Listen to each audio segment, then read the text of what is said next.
Om Ganana Tva Ganapagam Avamahe Kavim Kavina Umarshavastavam Jeshtarajam Brahmanam Brahmanaspada Anashrinodibisi Sadhanam Mahaganapataye Namaha Prano Devi Saraswati Vaje Birvajanivati Dinam Avitrevatu Mahasaraswati Namaha Guru Brahma Guru Vishnu Guru Devo Maheshwaraha Guru Sakshat Param Brahma Tasmai Shri Guruve Namaha Guruve Sarvalokanam Bhishije Bhavaroginam Nideye Sarva Vidyanam Shri Dakshinamurtaye Namaha Spin Guru Charanarvindabhyam Namaha Devim Vachavajanayanta Devaha Tam Vishwarupa Pashvo Vadanti Sano Mandreshu Murjanduhana Dhenurvagasman Upushtadaitu Vyasam Vasishtanaptaram Shakte Pautramakalmasham Parasharatmajam Mande Shukadatam Taponidim Vyasaya Vishnu Rupaya Vyasa Rupaya Vishnave Namo Vai Brahmanideye Vasishtaya Namo Namaha Shri Guru Bhyo Namaha Shiva Shakti Samarambham Bhaskara Acharya Madhyamam Asma Srinath Paryantam Vande Guru Paramparam Shri Lalita Maha Tripura Sundari Saveda Shri Chandramoulishwaraya Namaha Shri Kanchi Kamakoti Peethadipiti Jagat Guru Shri Shankaracharya Shri Charanayoh Pranamaha. Okay, so if you open the script that I've shared, we completed second Khanda mantra number 1 of the third Mundaka last time. And we will do mantra number 2 and mantra number 3 today.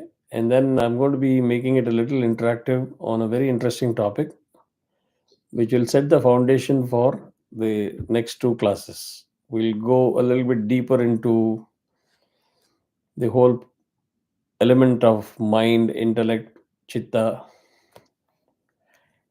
and why it is so important for us to understand that. So when the interactive session happens, please feel free to respond regardless of whether your answer is right or wrong. Okay. So the second mantra goes like this. Kamanyah kamayate manyamanah sa kamabhir jayate tatra tatra. Kamanyah kamayate manyamanah sa kamabhir jayate tatra tatra. Paryapta kamasya कृतात्मनस्तु इहैव survey प्रविलीयन्ति कामाः. पर्याप्तकामस्य कृतात्मनस्तु इहैव survey प्रविलीयन्ति कामाः. Mantra number 3. नायमात्मा प्रवचनेन लभ्यो न मेधया न बहूना श्रुतेन. नायमात्मा प्रवचनेन लभ्यो न मेधया न बहूना श्रुतेन. यमे वैश वृषुते तेन लभ्यस्तस्यैष आत्मा विवृणुते तनूं स्वाम. यमे वैश वृषुते तेन लभ्यस्तस्यैष आत्मा विवृणुते तनूं swam. So these are the 2 mantras. Let us get to the literal meaning of the 2 mantras. Yah is one who. It's about a person. One who. Manyamanah, having pondered over. Pondered over means thought over. Kaman, the objects of desire. Kaman means the objects of desire. Kamayate, wishes, meaning you wish or I wish, the wishes. Sah, one. Kamabhihi, by those desires. Tatra tatra, there. Jayate means is born. The person is born. Paryapta kamatsya, of one whose desires have been satisfied or fulfilled.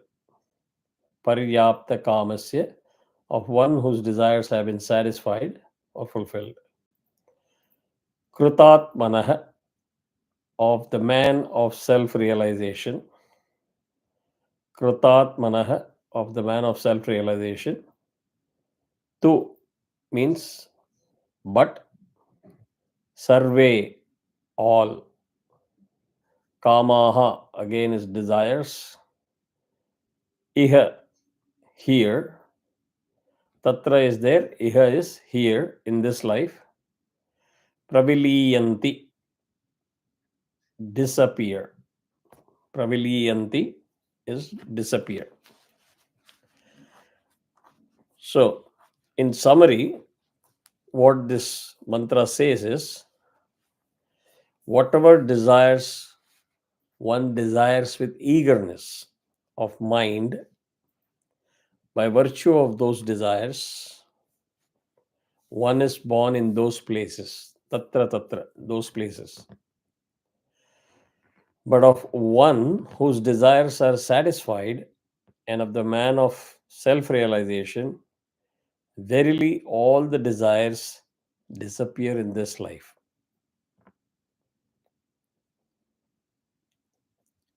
Again, whatever desires one desires with eagerness of mind, by virtue of those desires, one is born in those places. But of one whose desires are satisfied, and of the man of self realization, verily all the desires disappear in this life. He is born, etc. If you see, the connection is being made to the cycle of birth and death. Did you get the key word of what the connection is? Many of your videos are all turned off, so I'm just looking at Padmaja alone. Yeah.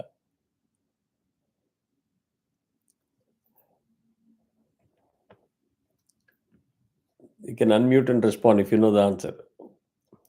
What is the key connection that is being made here? Desire and birth. Correct. So what is it? What is it being said? You're spot on, but if you can elaborate a little bit.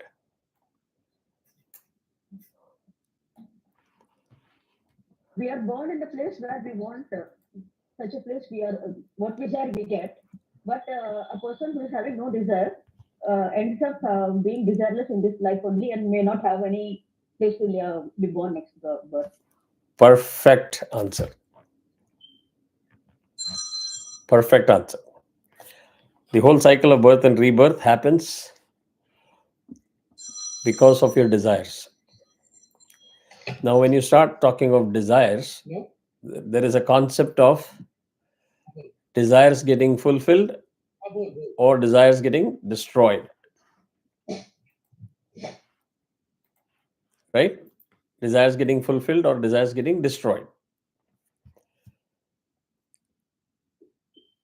The other option is you have your desires destroyed. Either it can be fulfilled or destroyed. The desires go away. Only when you don't have those desires, or they are destroyed or fulfilled, either way, you get moksha. You get the relief from the cycle of birth and death. This I have explained in many classes and even in other classes that I teach. And it is a very favorite pet theme of mine. Desires take people to the path of, it goads you into greed. From greed gets envy. From envy, you start getting into doing all the wrong things that you would have never done in your life. So the root cause is the desire. So there are two ways you can manage this either by getting the desires fulfilled or start managing the desire itself. And that is where the connection to mind, intellect, that whole system element that I keep talking about, so on and so forth, it's extremely important. And the connection between desire and mind and how it controls your life is very, very important. Okay. So the next mantra, where it is saying, Ayam means this, Atma, Atman. I'm now explaining mantra number 3. Atman, Pravachanena. This is going to be a surprise for all of you when you hear the meaning of this mantra. And that's where your experience and intelligence will come into play. Because whether you start, and this is also a very good example, you can mark this mantra for your rest of your life. If you start picking up some mantra out of context, and if you start doing self-study, and if there is nobody to explain to you the whole context and how it is explained in other places, you can become a WhatsApp guru. Circulate these kind of messages on WhatsApp, show your knowledge, and it'll be very convincing because you're now giving references to the mantras in a particular Upanishad, and nobody can challenge it. You can do Google Translator or any other translator and say, here it says. So this is full of contradiction. No, it is not. Because you need to take the full picture. You can't take certain things selectively out of context. So what it means here is pravachanena, by the study of Vedas. By the study of Vedas. Nalabhyaha bhavati, cannot be attained. See the emphatic message. Na medhaya, nor by intellect. Na medhaya, nor by intellect. Na bahuna, nor much. Sonalji has made an entry at the most appropriate time. Very interesting topic for you. So you may want to replay the video, what you missed, but try to catch up. We are on mantra number 3. We finished mantra number 2 explanation. It's going to be a little bit interactive today, so be prepared. And also for all of you, in case the time zone changes, DST timings are confusing, you just have to open your calendar once. Google Calendar. Because that calendar automatically shows you the meeting time in the local time, regardless of where you are, whichever country you are. If you open your calendar in the country that you are in, it will give you the local time of the class. So it will not be confusing at all. So, Shratena, by hearing this, hearing what? The sacred scriptures. Eshaha, this Atman. This means this Atman. Yam, whom. Eva, alone. Vrunate, chooses. Vrunate is chooses. Tena, by him. Labhyaha is attainable. Labhyaha is attainable. Tasya, his. Eshaha, this. Atma is Atman. Swam, its own. The last word, Tanum Swam. Swam means its own. Tanum is form or shape, form. Vivrunute, reveals. Vivrunate is reveals. I know the meaning of individual words were all over the place, so it was difficult for you to track of what's going on, and I could see the expressions on some of your faces trying to catch up with what I'm saying. Summary of this mantra is, this Atman cannot be attained by the study of the Vedas, nor by the intellect, nor even by lot of hearing the sacred scriptures. So emphatically they have put it, which means they anticipated we will go down this path. Correct? Oh, I've read Vedas. By reading Vedas and chanting Vedas, I'm now qualified to attain moksha. They're emphatically saying no. They're saying I'm highly intelligent, or I use my intellect. I can do a lot of tark. You can't argue your way, use your intelligence to your moksha. There is one category of people, they'll say, I don't have time for reading, I don't have time for debates. I'm too chill, cool. I'll just put the CD or the YouTube and I will keep listening to the pravachans or watch serials. You can't attain your moksha through TV serials or pravachans. So it's very clearly, emphatically said in this mantra, you can't attain moksha or have self-realization through any of this. Atman reveals its own real form only through the path of knowledge. You have to gain knowledge and you will have to look inwards, not look A, B, C, D places and say, I'll get self-realization by doing all of this stuff, because that's the easiest way to do it. Long story short, there are no shortcuts. If I have to combine these two mantra, it's a perfect explanation of what I keep saying in all my classes, other classes, that your starting point is to manage your desires. Desire is something that it will keep coming. You're born because of the desires.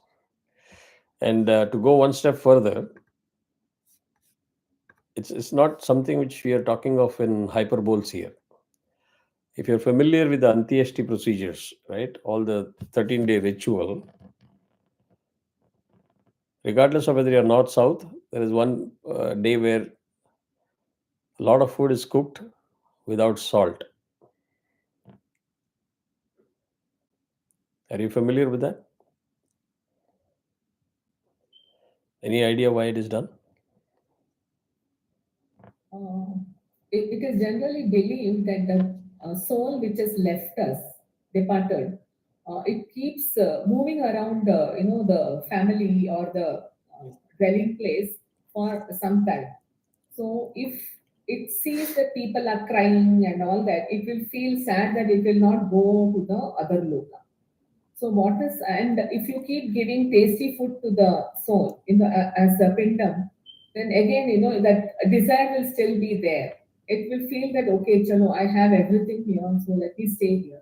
So that is why, to make the soul lose all the taste towards the people around and the food and everything, and to forsake all the desire, this is done so that it leaves us and goes. Like, they say that on that day you put rangoli with 5 eyes instead of 4. So everything is done ulta. Like usually you go from a particular way, here we do in the reverse direction. So everything is done topsy turvy to make the soul feel that okay, this place is not worth going back to. Let me depart. So just to Yes. make it lose the desire. Yes, that's a very perfect way of layman's version that is popular. 95% on the dot. There is a slight correction that needs to be done. First and the foremost, I talked about prana. I also have explained when we say that a person is dead and prana has left the body. It's not a binary switch. I hope all of you remember that. The shutdown starts 3-4 days prior. All the 16 systems, one by one, they start shutting down. That is why people say that elderly people, they realize that the death is near. My own grandfather has told my father on the day they were supposed to die, he says, forget, remove all this cot, etc. Nothing. Let me lie down on the floor. And because my grandfather has taught this to my father, and my father has taught all of us from childhood, people were aware that he has realized his end is near, which is why he's saying it. And that has happened in our family oftentimes. I'm sure many other families also have people who have such experiences.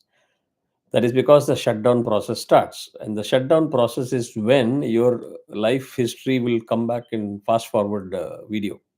All the missed opportunities, all the things that you should have done, wanted to do it, you never did it. And when you pass, the soul feels so incomplete and helpless. The soul does not want to depart, feels, I've left my daughter without getting her married, I've left my son without getting him admitted to a particular college or a job. There are 1,000 such desires. Those desires are not fulfilled or met with. And you are bound in that whole cycle of attachment.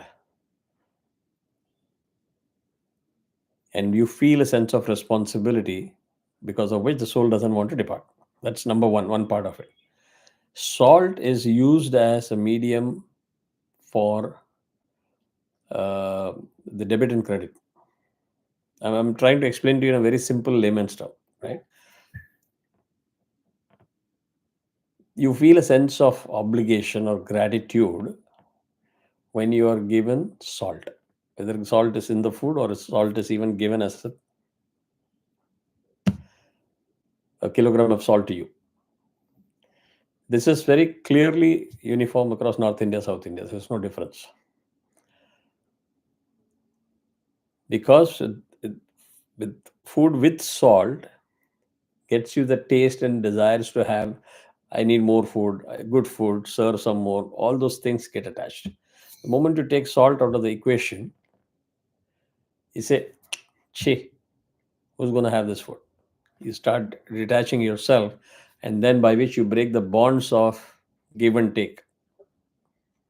That is one of the reasons why the food is prepared without salt, where that attachment to the family to say, I feel so sorry for you, I should have done this, blah, blah, blah. And when you start putting in food without salt, it takes offense to that action and say, I can't live here where there's no salt in food.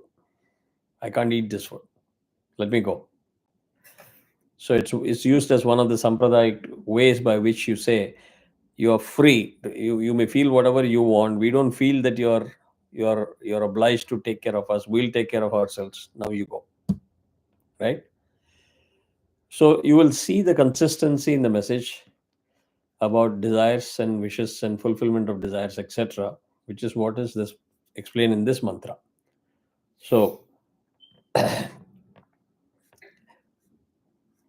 so before you start contemplating on something, materialistic or objective stuff, that I want this, I want this, I want this, think twice. That may be your starting point for trouble. So those who have been asking question, what is the path, what is the method to moksha? Write down one more bullet point. One is to have a desire and spend your lifetime to see how it can get fulfilled. The other way of desire management is not have a desire at all. Easier said than done is the argument, counter argument to that. The answer to that counter argument is, as per this mantra also, which is mantra number 3, is knowledge is your answer to that. You can attain this path to self-realization only through knowledge. Not by chanting Veda, learning Veda, not by listening to pravachans, not by hearing someone talk about good things. None of those. The only path possible is through knowledge, knowledge, knowledge, and knowledge. So, if you gain knowledge by saying that this particular pursuit is bad, let's take one example of saying, I want to be rich. Because if you have money, you have power. If you have power, you can get whatever you want. This notion exists in ordinary human beings. Let's say you take a little bit more effort and do a study of all the people that are rich. Are they really happy? Are they really feeling powerful? Are they really feeling that they can get anything they want through money? If you just take that one or two extra step and try to study and research that, you will gain knowledge that what you thought that with money and power you can achieve everything is really not the case. It is going to further push you down into a state of misery, right? That is an example of how knowledge can help you manage your desires. That is precisely what this mantra is saying. So, desires are not fulfilled through acquisition of objects, but they find their fulfillment, which is the same as their destruction. So, either you can say full desires are fulfilled or destroyed, and this whole mechanism is in the source of consciousness itself. That is where they vanish. The desire fulfillment is talking of when your consciousness realizes that. So every person has got their own set of desires, level of desires, and it's all based on experiences. So as long as your five organs, sensory organs are active, experiences will continue. As long as the experiences continue in the memory, the mind body intellect system will keep on processing it depending on your jagrata swapna sushupta states. It'll roll over from one phase to another phase and the cycle continues, right?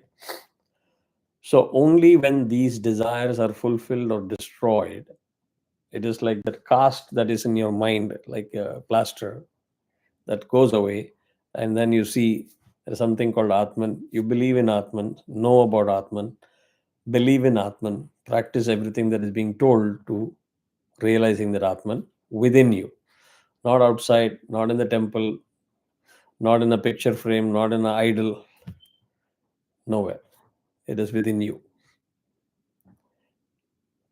Are we very clear on this mantra? Yeah. Right?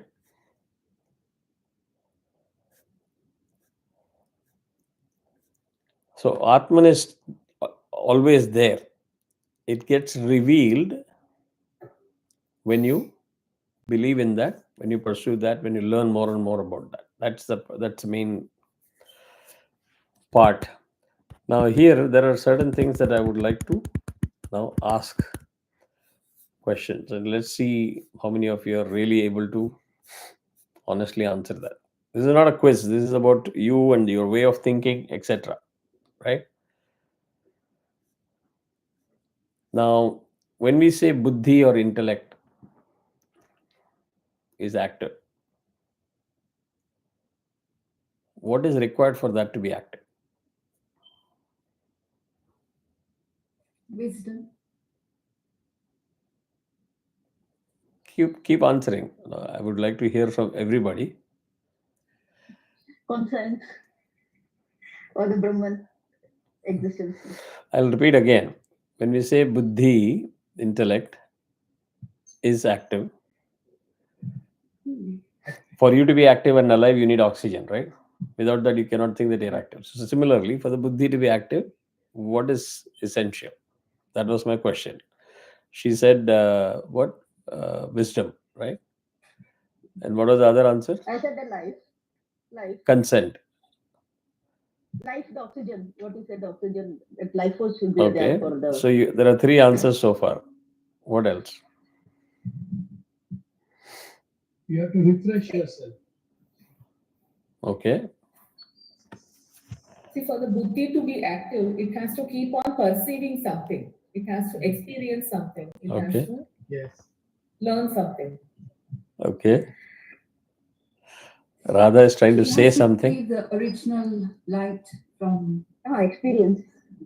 it has to receive the original light from consciousness. You said something about it gets activated when it receives the light. Okay. And then that reflects on the ego. Okay. Radha was saying something. No, I was just thinking that we need to be conscious to know what is right and wrong in that context. Okay. Yeah. Fine. All of you answered. So now I'm going to reveal the correct answer. Right? And this is the beauty. When You don't know anything, also you're confused. When you know a little bit too much, also you tend to get distracted, right? So I'll give you one more tip. When you're in the pursuit of knowledge, follow this cycle.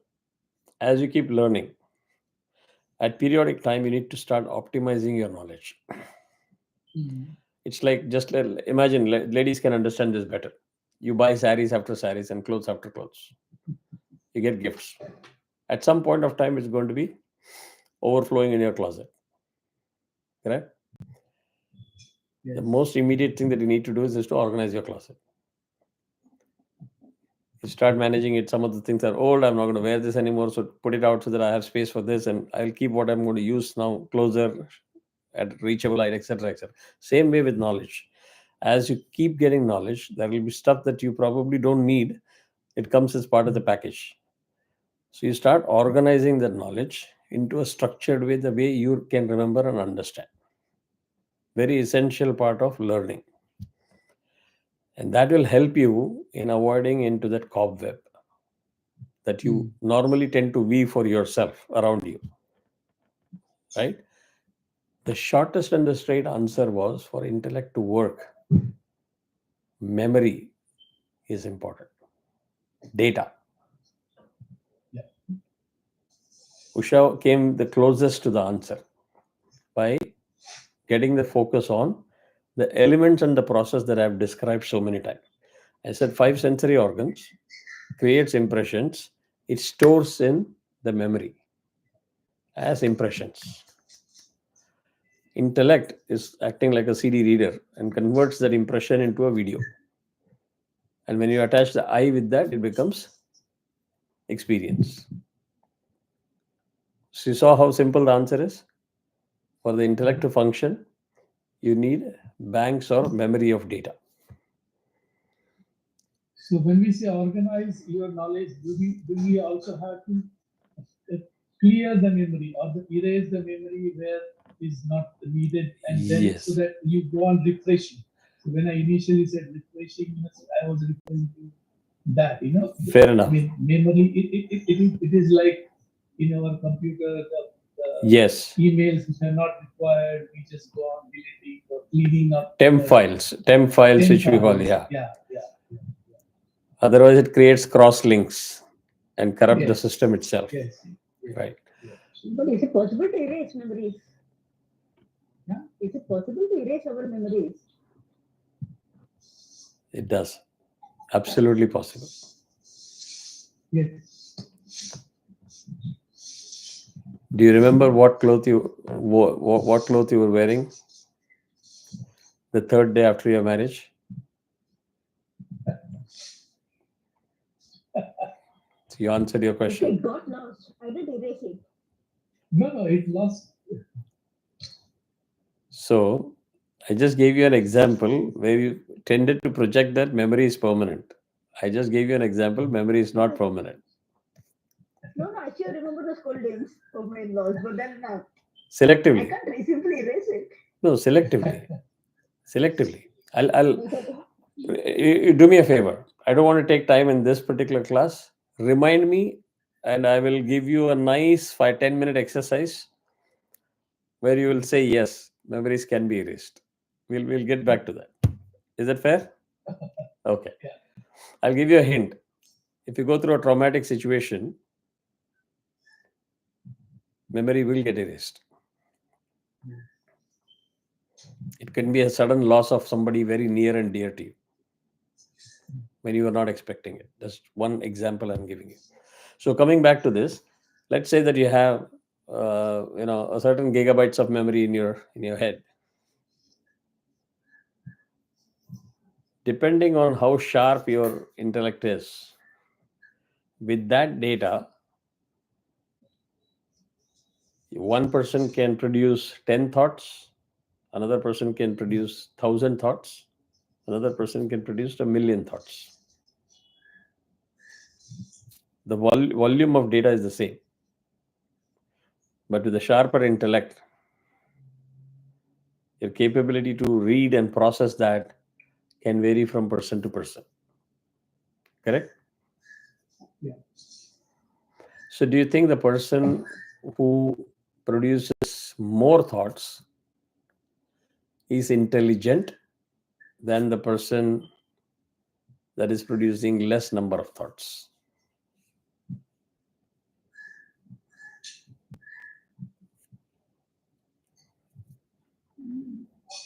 I don't think so. I mean, basically, ultimately, the thought has to be processed further. We just thought it will come and go. We have to act on it and Slow down. Don't complicate there. Just Okay. you put yourself in the living real society, Okay. real world, not hypothetical, not in a lab, in a real world. She says 10 ideas. The other person comes 1,000 ideas. Third one comes 1,000,000 ideas. All of you are exposed to the same set of data. Aren't we configured to say, wow, this person is intelligent? Because the person came up with more. We measure it with the volume of ideas or thoughts that is generated. That is the fallacy of our real world. Please make a note of it. Start questioning it. Just because there are more thoughts doesn't make the person more intelligent. But that's how we measure. What's smart? Right? That's the first fallacy that you can correct. Now, manas, which is the second part, which has got many layers to it. In manas, there is I'm explaining you a slightly contradictory explanation of this, because I want you to know about this set of explanation that exists. And then I'm going to come in the next two classes to the various parts of manas as per the Yoga Sutras. Okay? So here, when you talk of manas, there is one explanation that other than the memory that you talk of, in a central place, every cell in your body has got that intelligence or that memory. It carries the memory all the way up to your forefathers, what they were, who they were, how they lived, your previous birth, ancestors, everything, in every cell of your body. Just know about this explanation that exists out there. But that is intelligence which exists, not the intellect. The intellect is only in the central part. Okay? So the limitation between using English as a language to communicate versus actually what our system says is where this is getting exposed.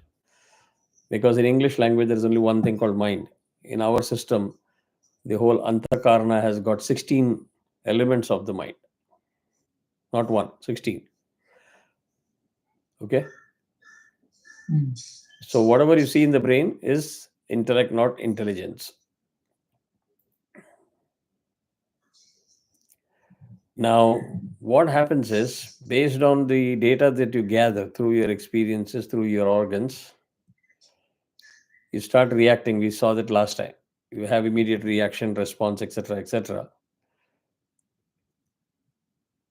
And then you start processing this data with so much of speed, and you're in that rat race of saying, okay, she gave 10 thoughts, I'll give 20, I'll give 1,000, I'll give 1,000,000. That competition is there. In all of this, if I ask you a question on biology, you will give an answer. If I ask you a question on engineering, you'll give an answer. Right? So each person will give lots of answers. Now, freeze your thought process right there. Take a deep breath and answer this question honestly. How many of you know about yourself and how much? Take a very deep breath and be very honest in answering that question.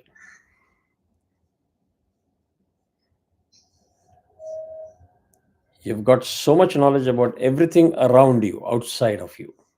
You know about your neighbor, you know about your father, mother, brother, sister, friends. You know about the application, software, economy, exchange rate, politics. Math, science, biology, everything. How much of you know about yourself?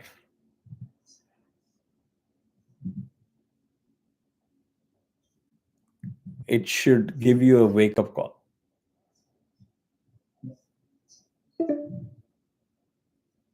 And the best part is, you're saying, I'm educating myself about everything because I'm seeking happiness. I want to be happy. So in pursuit of happiness, I'm gaining knowledge. And that knowledge is required to get a job or do business. From there, money comes power comes a false notion of that I can buy everything. Or I'm gaining all this, I'm doing all this because I have a certain status in the society, an acceptability in the society. You've got 1 million reason to explain why you're going after all of this. How much time did you really spend from childhood till date to understand yourself, your inner self? Again, I'm hitting the pet theme. If you can start ignoring the gross body, another first major step towards focusing on yourself. Manage your desires, another first step. Education will take away fear. So moment you say manage of desires, oh, this guy is advising me to take a saffron cloth and go out to become a sannyasi. No, that is not the answer. That knowledge will help you to go after that without fear. Right? And imagine, for everything there is a spectrum. You have a starting point and you are a mastery level. It takes years for you to go from here to here. So if you start this at the age of 40, 45, there's no harm. You're not seeking sannyas. You're preparing yourself that at a time when you really fulfill all your duties and responsibilities, you're a master to take the right step at the right time. Sonalji is in deep thought. I hope I didn't put you to sleep. No, I was just trying to think how there must be like some personality assessment tests and things like that to get. Don't believe in any of those things. Remember, I said everything that we have today of the modern approach is based on the 5 sensory organs. And that is precisely what I was explaining 5 minutes ago. All this assessment test will prove that, Sanjay is the smartest of all, or Radha is the smartest of all. But then how do you get to know yourself? Because like when somebody gives you feedback, say your husband gives you feedback, then it may be ego which will make you think no, it's not correct. But it's difficult to know yourself as such, fully. First of all, remove that notion, it is difficult. Because if there is somebody that knows you better, it is you. I can talk impressively and impress upon you that I know many things more than you.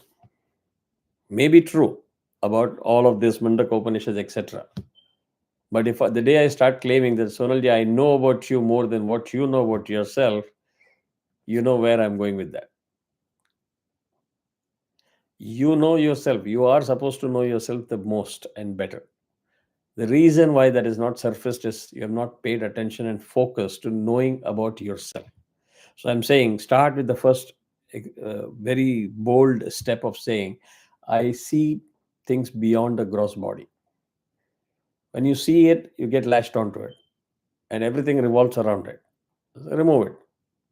Then you will see that all the 5 faces or 6 faces here on this screen are all having the same set of chakras, pranas, koshas. Everything is the same.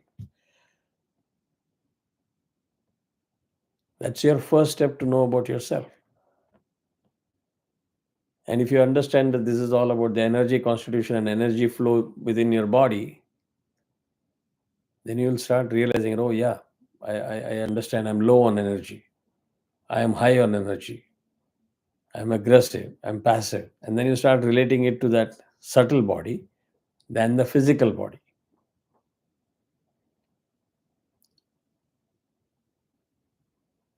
you will start knowing about yourself far more, because there's only one person 24/7 with you, and that is you. I can look at you 1 hour a week and then tell you, Sonalji, you are a very smart woman. You don't know whether I'm trying to please you or expecting some favors from you or what. You can never trust 100% when you say my husband or my friend. No offense to husband or wife. But to say that they know better and because of them you know yourself better is the farthest from truth. Only you know yourself. You just have to be awake, conscious, alert, and more informed. And if you focus your information and knowledge and learning in the right spot, you will get a lot of feedback. Correct? The very simple aspect. If you don't believe in Atman, if you believe and start dismissing it even before you learn about it, you've shut your door to knowledge. And then you say, no, I don't know how to get moksha. Even God, if God decides to come down, nothing will happen. So the knowledge is important, is what that mantra says. The knowledge that when so many people are saying, scriptures are saying, believe it, pursue that path until you realize that. Make sense? She's not convinced, but we will keep continuing that dialogue. No, I get what you're Yes, saying. no, it's a paradigm shift. Unless you make the paradigm shift, you will not be able to see things. If I say that, God has been kind to me and I have not been provided with opportunities, it's a very, very big false statement, I would say. Maybe God showed many opportunities to you. You were not smart enough, focused enough to catch that or grab that. You let go of those opportunities because of your blindness to certain things. But once you know what is essential, iPhone is essential or my prana system knowledge is essential and management of my energy is essential, then you will not miss the boat. Right?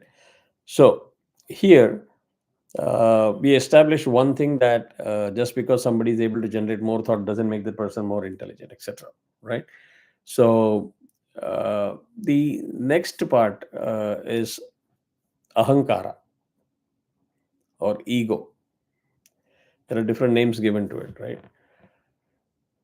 So tell me, what does this ahankara do in this whole process?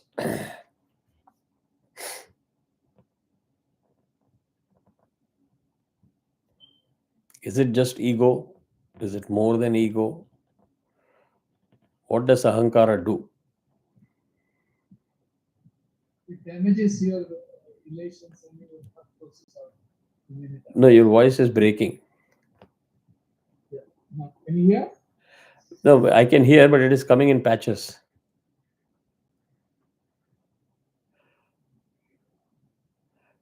Maybe you put your mic like this.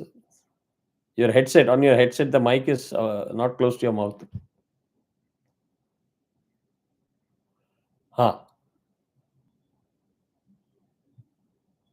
No, can't hear. Is it just me or all of you can hear it? No, okay. I think it's turned off, the speaker's turned off on the headphones. Okay. Any other answer?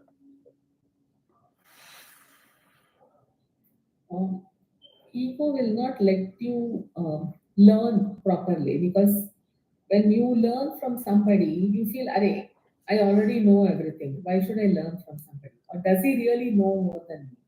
So that kind of it will create impedance in your learning or absorbing. So you won't put your 100% into that act of learning. Okay. I'll rephrase the original question.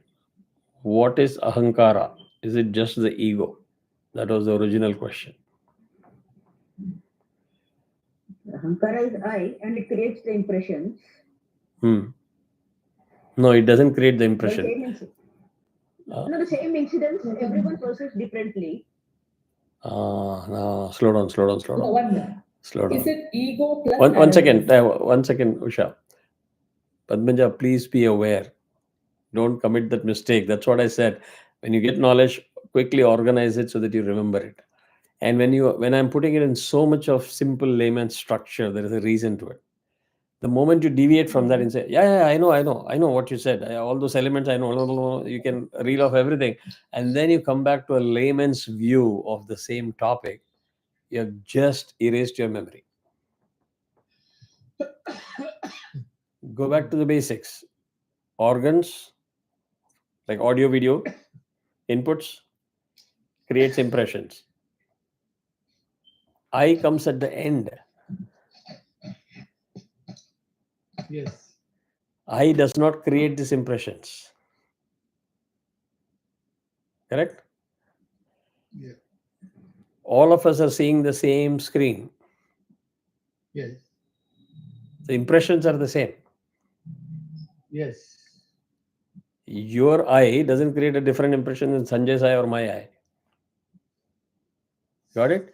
So please don't go down that path of saying, I know all the information, but instead of applying it, I go back to a layman's view of the colloquial terminology. Then you're actually doing a great disservice to yourself. So the real answer is, it gives you a sense of identity. Despite seeing everything, I'll take a very, very, very political and very relevant, simple statement. Okay. The term Jai Shri Ram is not new. It's not going to end today. It didn't start today. It's not going to end today. When you hear Jai Shri Ram, you feel very divine. It motivates you. All of a sudden, maybe people from your own community believe it is a war cry. Where do they get these ideas from? It is the sense of identity. I am Hindu, don't teach me Hinduism, but I am a champion of secularism. That identity that you want to maintain can drive you to a completely different direction.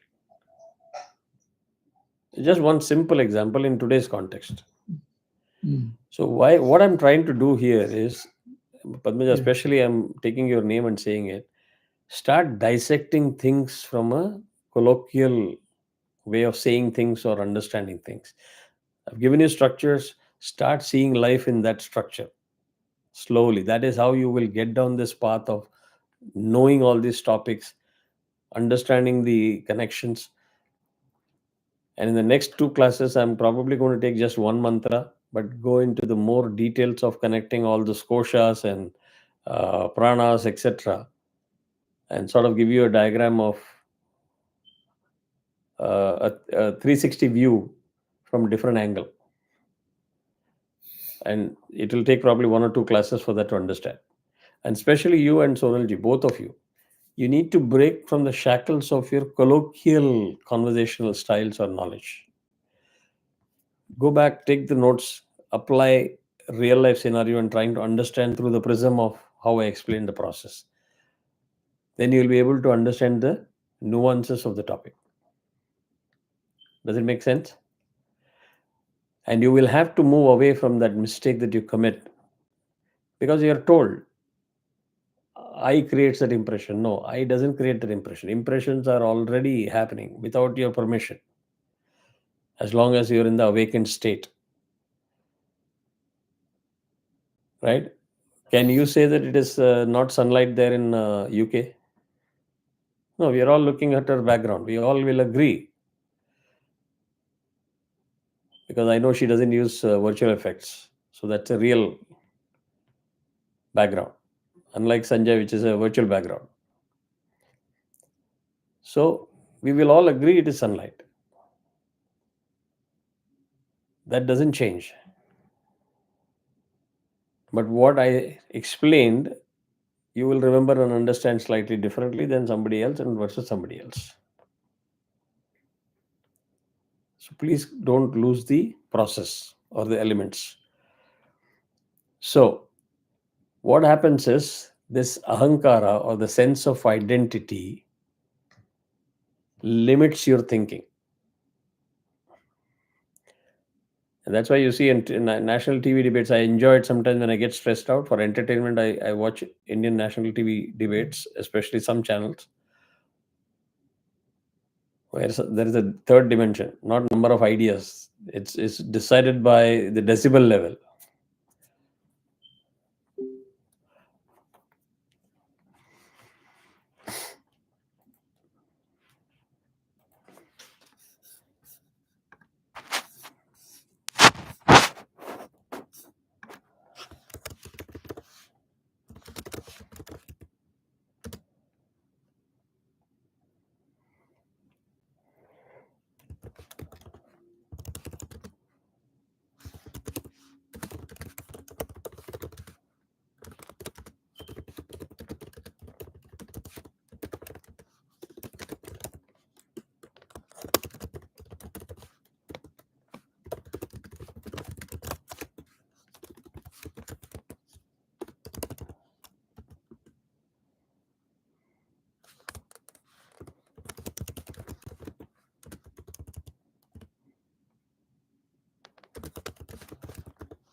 Hari Om.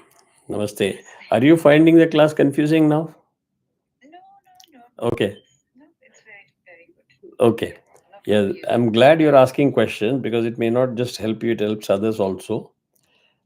My suggestion to you and Padmaja also, try to go refer to the notes and make attempts to apply this concept that you're learning in even past experiences or future experiences. Try to see through the prism of that element. It will give you a lot of input and additional explanations.